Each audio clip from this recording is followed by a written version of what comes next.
Stand Up Diaries with Michelle Christine. Hello, and welcome to Stand Up Diaries entry 176. The reason I had to do it like that is because I'm out here in the wild. I'm in a place called Sugenbagen. It's on the C608. So I'm on another little mini motorcycle adventure. I got back from my first one and I thought, you know what's good? Doing another motorcycle adventure.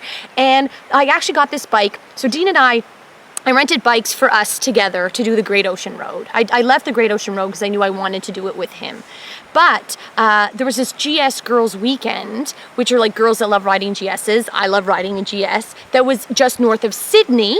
And so I decided, why not get the bike early while Dean's still not here, ride up just north of Sydney, meet this girl named Kinga, who seemed super, super cool. She does on her bike. She has a website on her bike, and she does kind of moto blogs and reviews, and she just seems like a complete badass. And I was like, oh, this is a girl that I would love to meet. In the back of my mind, I thought it'd be so cool if her and I could do kind of like a long way round, long way down thing together.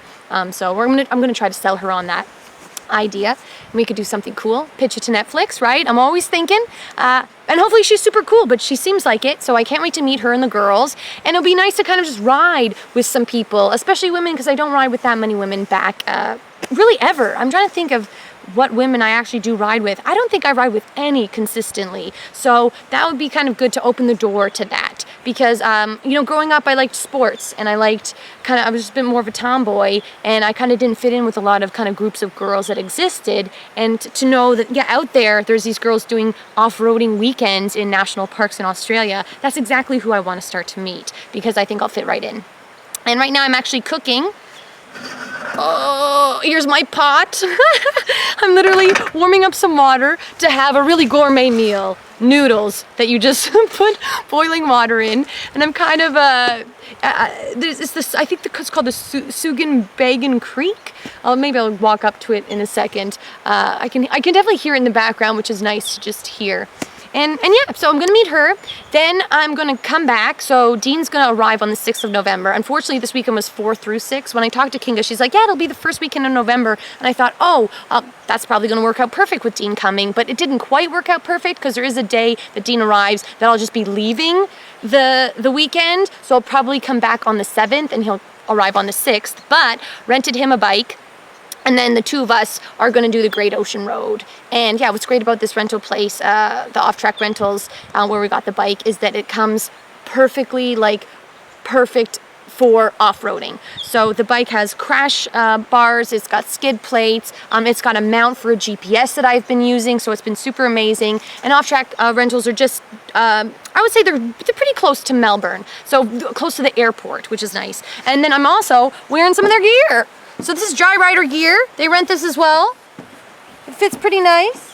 And what's good about this is I hit a ton of rain when I left yesterday. Every time I leave for Canberra, it decides to just piss rain. And then I have the jacket too.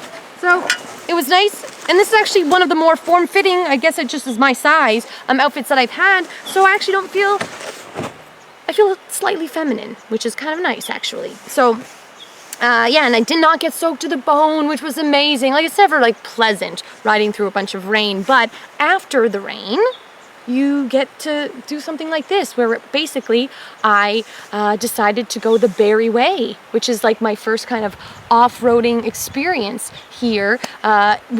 Long stretches. Like, this is like an entire kind of highway, I guess you could say, where large stretches of it are. And when I first hit the gravel, I was actually very comfortable, which is nice. It's refreshing to know that all the experience is making me more comfortable.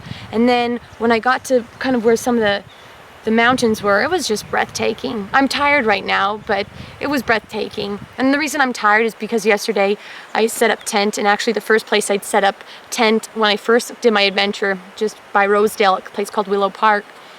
And it was like really windy and rainy, and I woke up like 2 o'clock in the morning, and I thought, like, I heard something kind of like poking and sniffing around. And then I thought, why did I pee so close to the tent? Like, why did I do that? And then I called Dean, because one of the good things about the time difference is if you wake up a bit frightened at 2 o'clock in the morning, you can call your husband and it's 8 o'clock in the morning in Los Angeles. So I was able to talk to him just a bit before he went to work. And then it was kind of funny because he's like, well, you know, it could just be a kangaroo. And I was like, what? That's not what I want to hear. Just think about this giant kangaroo. He's like, or it could be a dingo. And I was like, no, don't tell me that. He's like, well, I don't think there's a lot of like big cats. I don't think there's tigers in Australia. I'm like, no, let's talk about something else. He's like, you're going to be fine. You're going to be fine. I was like, well, I'm at Willow Park just in case you never hear from me again. And then I called my sister, because it's 3 hours ahead, so it's like noon where I called my sister. And then she talked to me from 2 o'clock in the morning till 4 o'clock in the morning. So we talked for 2 hours because I got like my phone topped up to be able to make international calls. And it was just nice because you know that your family's there for you in case you ever get kind of spooked, which is kind of good too. So yeah, but anyways, here I am, in this little kind of foresty area, a creek in the background, just did some off-roading, gonna continue on to Canberra and do some more, and I'm just happy because I thought, well, maybe I'm a bit too tired to go kind of the more challenging way, but I thought, well, if after the weekend with the GS girls, I really want to boogie along the, say, the highway to get back to Dean quicker, I'll have skipped this to do it on the way back and then be like, oh no, now I'm gonna do like a slower, more scenic route. So I'd rather do the scenic route now while Dean's in Los Angeles and potentially leave the door open to boogie back to see him when he gets back. So I'm super excited to do the Great Ocean Road, and I'm super excited this is my first kind of stand-up diaries. It's kind of a little bit more adventurous. I think this is the first one I've ever done outdoors. So here you go. So wish me luck, continuing my route up to just north of Sydney. And this has been Stand-Up Diaries. I have been Michelle Christine.